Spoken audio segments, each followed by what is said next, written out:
Shalom, salam damai, berkah dalam. Kita mulai dengan Injil Yohanes bab yang ketiga dengan judul perikop percakapan dengan Nikodemus. Adalah seorang Farisi yang bernama Nikodemus, seorang pemimpin agama Yahudi. Ia datang pada waktu malam kepada Yesus dan berkata, "Rabi, kami tahu bahwa engkau datang sebagai guru yang diutus Allah, sebab tidak ada seorang pun yang dapat mengadakan tanda-tanda yang engkau adakan itu jika Allah tidak menyertainya."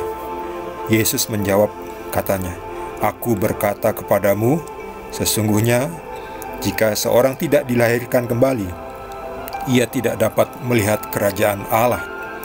Kata Nikodemus kepadanya, "Bagaimanakah mungkin seorang dilahirkan kalau ia sudah tua? Dapatkah ia masuk kembali ke dalam rahim ibunya dan dilahirkan lagi?" Jawab Yesus, "Aku berkata kepadamu, sesungguhnya jika seorang tidak dilahirkan dari air dan roh, ia tidak dapat masuk ke dalam kerajaan Allah. Apa yang dilahirkan dari daging adalah daging, dan apa yang dilahirkan dari roh adalah roh. Janganlah engkau heran, karena aku berkata kepadamu, kamu harus dilahirkan kembali. Angin bertiup kemana ia mau, dan engkau mendengar bunyinya, tetapi engkau tidak tahu dari mana ia datang atau kemana ia pergi.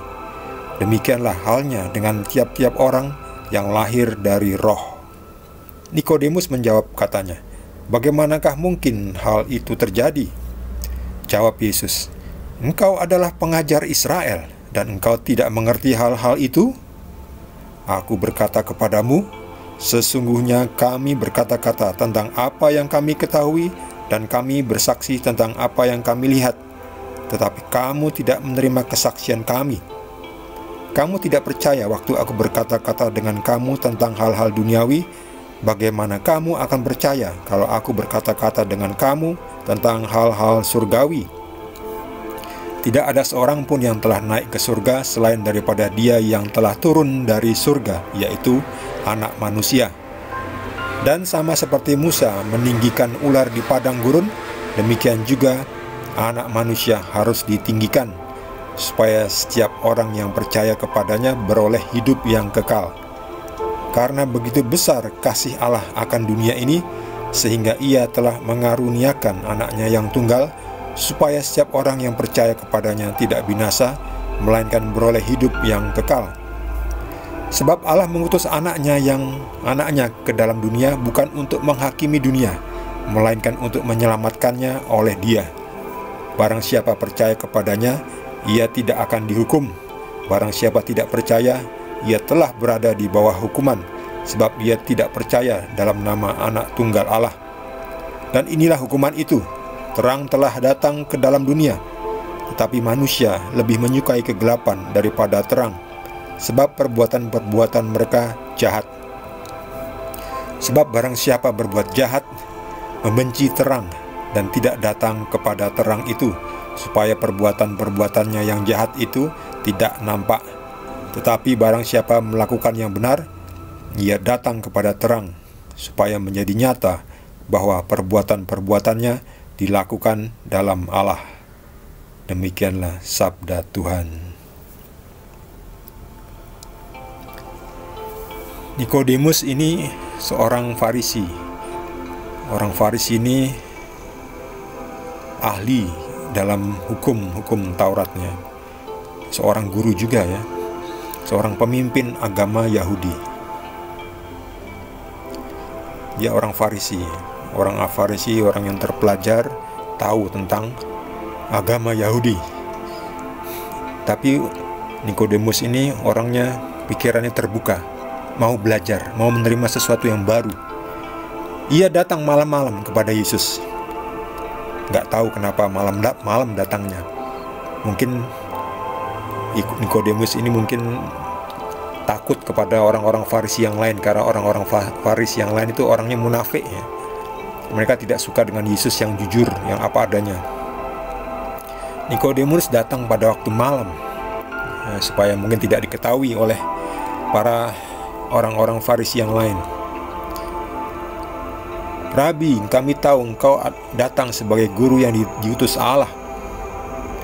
Sebab tidak ada seorang pun yang dapat mengadakan tanda-tanda yang engkau adakan itu jika Allah tidak menyertainya.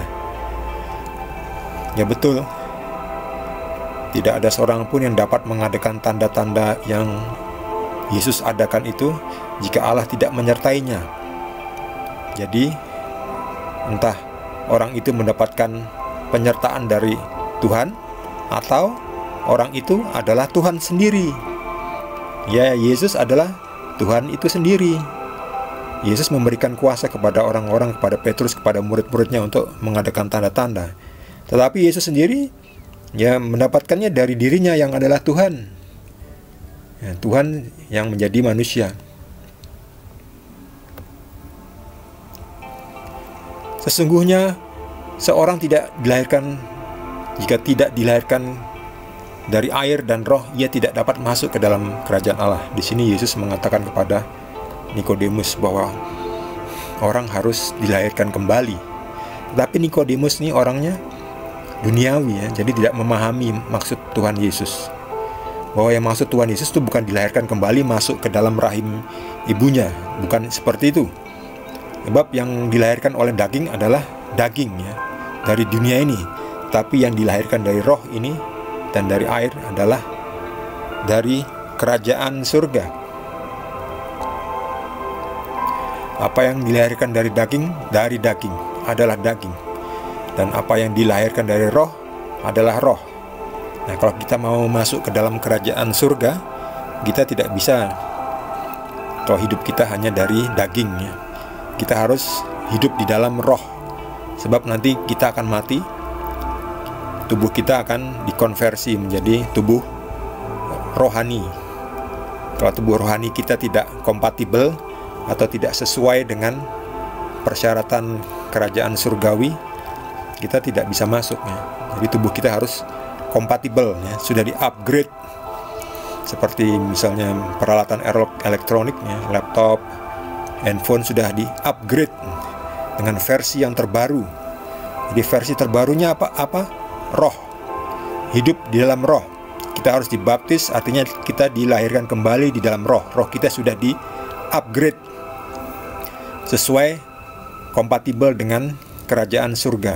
Jadi nanti kalau kita mati, kita bisa masuk ke dalam kerajaan surga karena roh kita sudah di-upgrade kompatibel dengan persyaratan kerajaan surga. Seperti halnya kalau kita beli software ya. Beli software komputer kita itu harus minimum, ada persyaratan minimum ya. Jadi untuk di-upgrade kita tuh harus memiliki persyaratan minimum supaya kompatibel. Jadi supaya kompatibel dengan surga, kita juga harus, roh kita harus di-upgrade ya, dilahirkan kembali, dibaptis di dalam air dan roh. Ini dia. Jika seseorang tidak dilahirkan dari air dan roh, ia tidak dapat masuk ke dalam kerajaan Tuhan. Angin bertiup kemana ia mau, dan engkau mendengar bunyinya, tetapi engkau tidak tahu kemana angin itu pergi. Ya benar ya. Kalau angin datang berhembus, kok anginnya kencang. Kita tapi tidak bisa melihat anginnya itu ke mana, ke arah mana, karena angin itu tidak bisa dilihat ya. Seperti Bapa itu, seperti roh itu tidak bisa dilihat, tapi bisa merasakan kehadirannya. Demikian juga angin, ketika angin berhembus kepada kita, kita bisa merasakan seperti kok ya hembusan angin. Rasanya hembusan angin terasa ya. Tapi kita tidak bisa melihat angin. Apakah kita bisa melihat angin? Tentu tidak bisa. Itulah roh. Roh Bapa itu sebetulnya. Nah, kalau Roh Kudus itu diibaratkan seperti air ya. Air itu kan kita tidak bisa memegang air kan. Kalau kita pegang ya mengalir keluar ya. Harus ditampung di dalam wadah ya. Itulah Yesus. Ketika ditampung di dalam wadah, membeku jadi es, bentuknya padat, bisa dipegang. Demikianlah halnya setiap orang yang lahir dari roh ya. Kalau lahir dari roh tuh kita bisa merasakan keberadaannya, tetapi kita tidak tahu kemana nanti. Roh itu kan kita tidak bisa lihatnya. Kita tidak tahu dari mana ia datang atau kemana ia pergi, ya. Tidak kelihatan.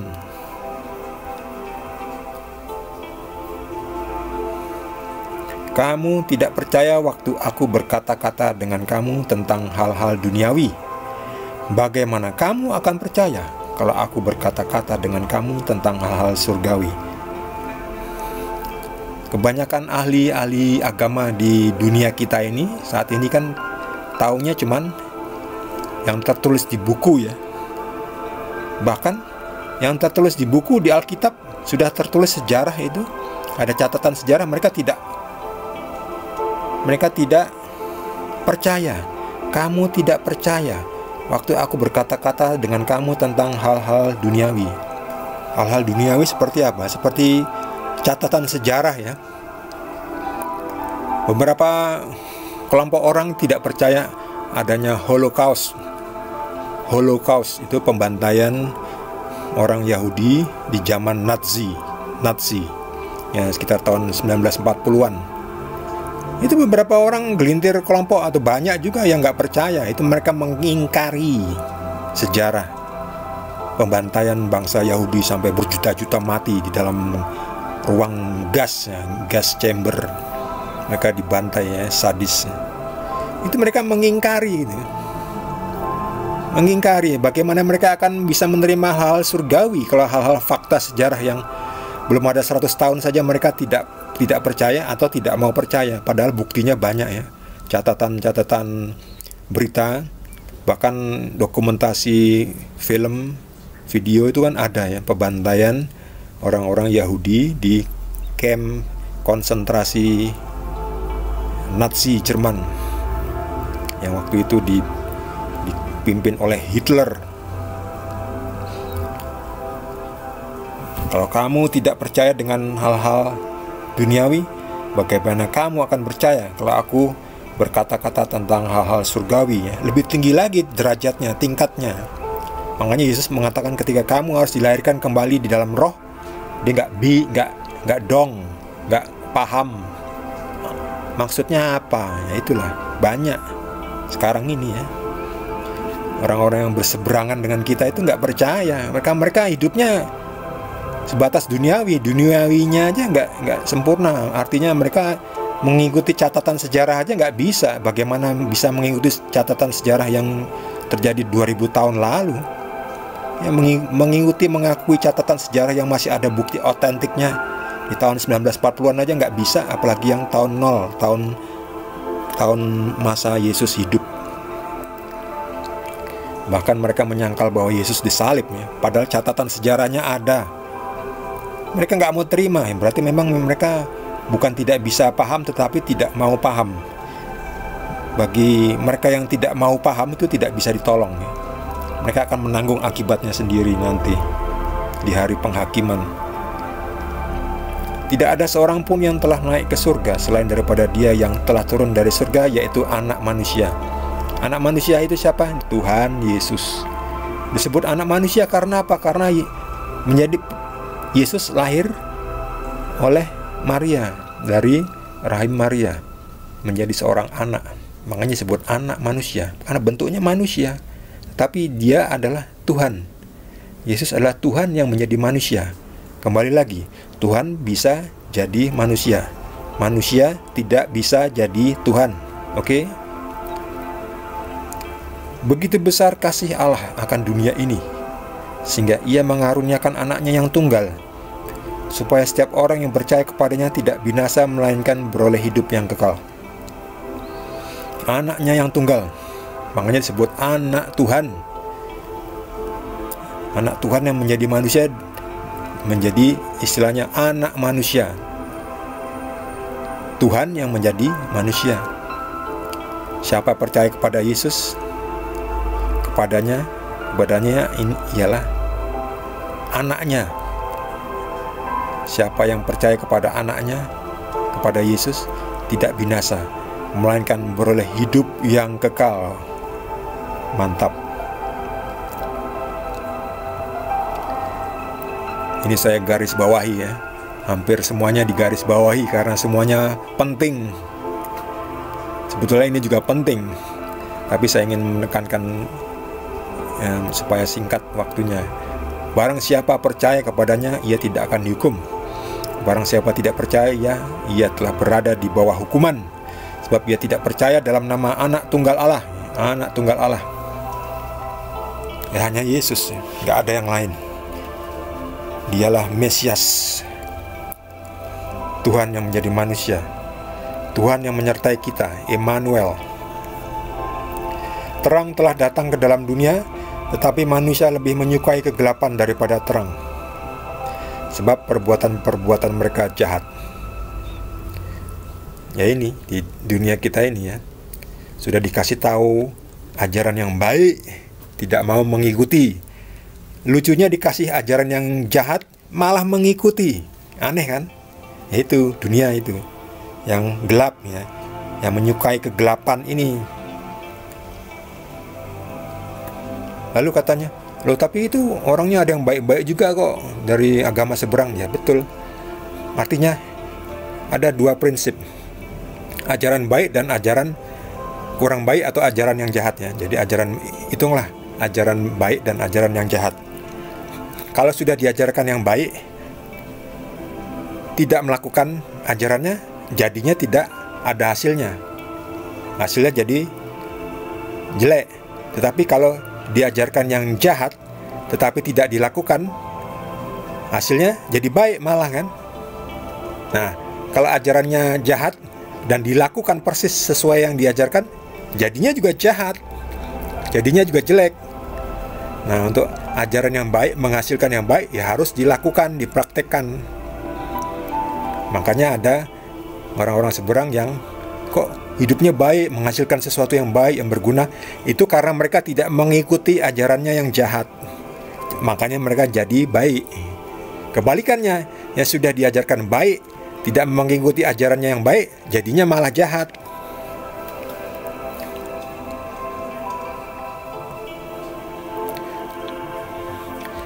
Sebab barang siapa berbuat jahat, membenci terang dan tidak datang kepada terang itu.